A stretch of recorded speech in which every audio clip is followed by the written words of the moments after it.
Our goal, really the reason why we're traveling with it, we started out with just a one camp in Richmond, and then we grew to 3 camps in Richmond. But our goal is to bring it closer to people. Even just traveling from the West Coast is quite an ordeal for people. Yes, it is. And when you're dealing with the body and stresses of the body, when you add travel on top of that, you know, the time change, it makes it even harder for them. Plus, it's very expensive to get here. Yeah. So we're trying to reach beyond the borders of Virginia and even the United States eventually. That's what I was about to ask. Would you take it overseas? Yeah. We'd like to. So when the right opportunity comes up, we will. That is on our radar. Yeah, radar. Yeah. You were in New York last week. I was 2 weeks ago. 2 weeks ago. It's been 2 weeks already? Time flies, doesn't it? I have told everybody the Earth is moving faster. No, I believe that too. It's moving faster. Time is moving faster. We did a dance camp, Sun King dance session in Saratoga Springs, New York. And because of the amount of stuff that we take with us to these camps, we both drive up there and pretty much cart stuff up. So, you know, I drove up a couple days after Heidi had already gone up there, but I stopped in New York City and spent a little time there and hung out with a friend, and we kind of did a little tour of the city. And, you know, one of the great things about the way that our lives are kind of meshing together is that we're inspiring each other, we're kind of springboarding off of each other a little bit. And you know, as Heidi travels nationally and internationally, I'm taking the opportunity to reach out to potential clients in advertising and magazine work and directly, company direct, and introducing myself and kind of getting my foot in the door that way. You know, always taking portfolios and leave behind mailers and things with me, and just getting meetings and just real meetings like this. You know? We just sit down and we get to know each other. Yes.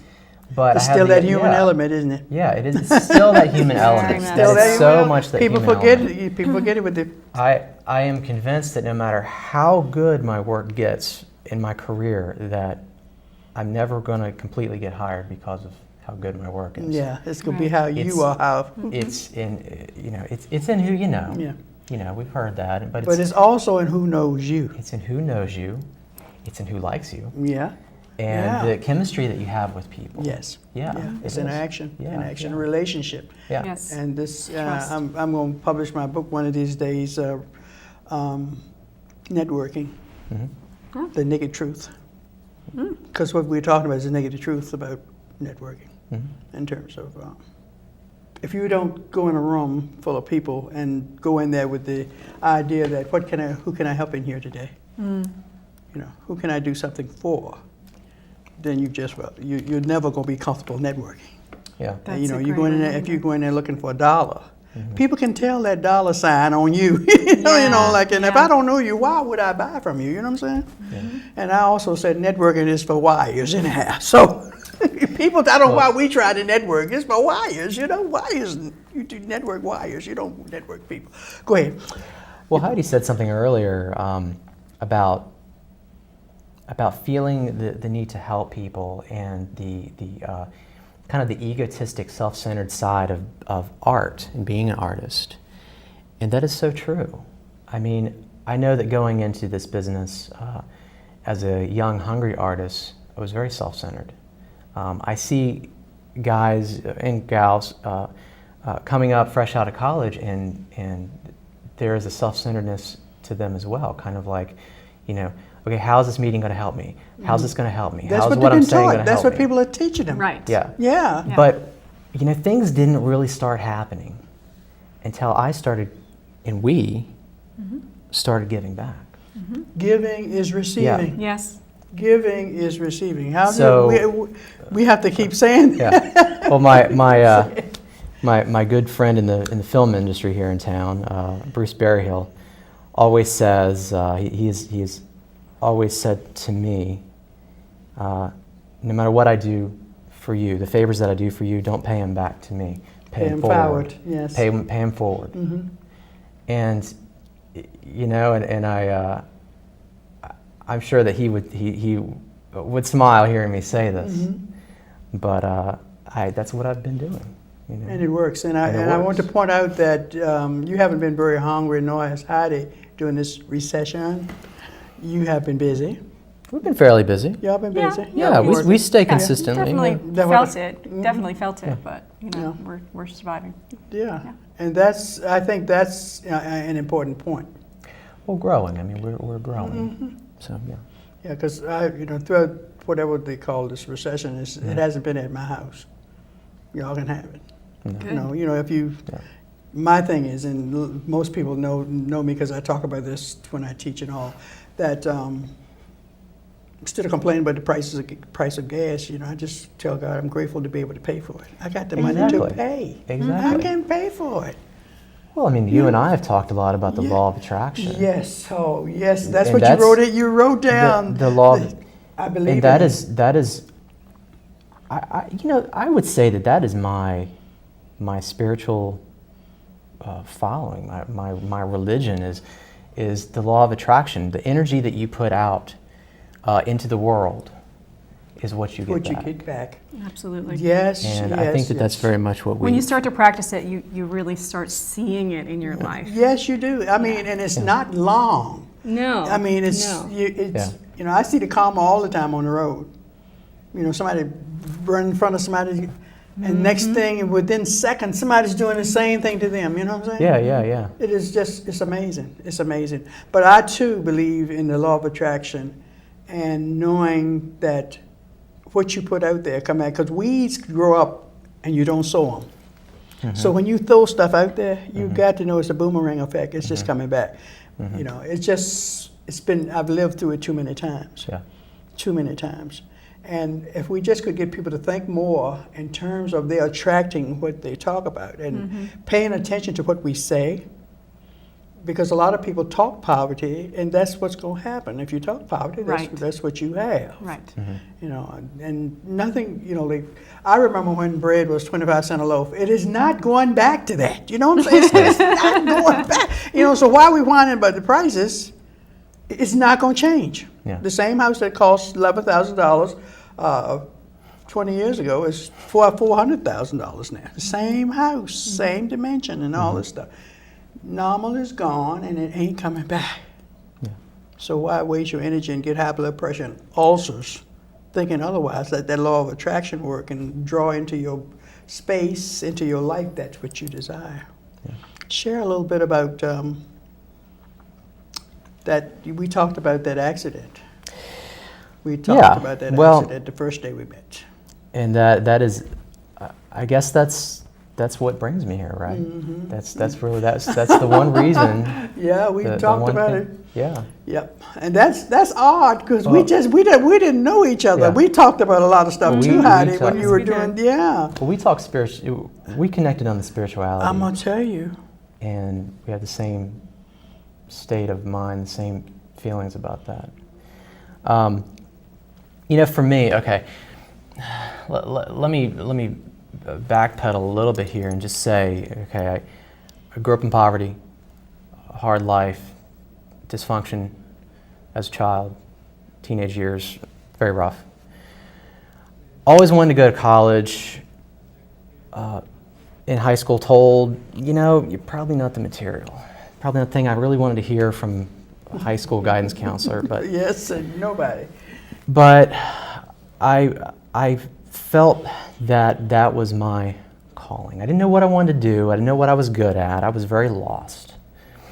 But I knew that the only way for me to get out of this little town and this kind of unhappy life is to get away from it and to go to college, to find myself, to build my own life. So went to college, hustled through college. When you say hustle, what'd you mean? Yeah, it has multiple meanings. Let me restate that. No, I didn't hustle. No, but I understand. Got to pay for it somehow. Yeah. No, actually, I went to school on full Pell Grant. Really awesome. I did. I had a full Pell Grant. I had a couple scholarships. So I had to, when I say hustle, I mean I had to stay my nose in the books and do yes, really grades well up, to to keep keep it, grades yeah, up so yeah. that I'd have money Yeah, to go to school. to keep those grants and stuff. And let me tell you, I book smart wise, I was never really the smartest, sharpest tack on the block. So I had to, where everyone else like had to, study for an hour, I had to study for 2. I understand. I understand. So started out as a psychology major. I don't think you knew that. Really? No. Wow. Decided that wasn't, I did that for a year. Decided that wasn't quite for me, so I went to communication arts and design. I thought maybe I want to be a designer. So I learned a little bit about that, and that's kind of where the advertising thing got sparked in my mind. And then I fell in love with photography. Yes. Took a darkroom class. I had been a photographer in high school for the high school yearbook. I never thought I could make any money with it. I understand. But I changed my major to photography and film in 2001. Graduated with a BFA in photography and film from VCU in 2004. Well, this is where I'm coming back around to the accident part, because what had happened was that I had some lucky breaks, like in school, and got some notice. I got noticed by some people.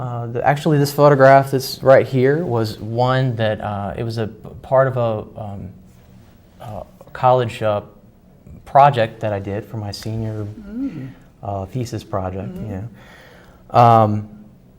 And which incidentally has become kind of a trademark image in my book, in my career. It's been a little weird, it got shown, picked up by the VMFA, Virginia Museum of Fine Arts. It's been toured some. Yeah. So, that you're going too fast past that. Repeat that, please. yeah. Well, how about I come back to that? How about I come back to that? Because I'm still trying. Museum of Fine I'm trying to Arts. get to this car accident. It just needs a little bit of backstory. I understand. So, I had gone right into my career, basically right out of college, which is almost unheard of. Photography. Especially for photographers, young film people. And I just got picked up by some people. I got on with a magazine. I went out and started assisting very wonderful photographers, did some work for National Geographic, advertising guy. Really? Stretch Ledford. He's near Chicago now. A guy named Sonny Boyer, who's here in town, wonderful food photographer. And these guys really kind of took me under their wing and gave me work and taught me the business, the trade. And so 8 months down the road from when I graduated, I was in a near fatal car accident. January 1st, 2005, which when I explain this to people, I say, my entire life comes down to this one moment. There's before the car accident, there's after the car accident.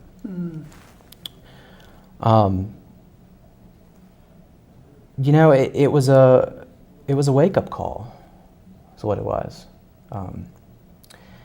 I had been in Southwest Virginia visiting with my mother for Christmas.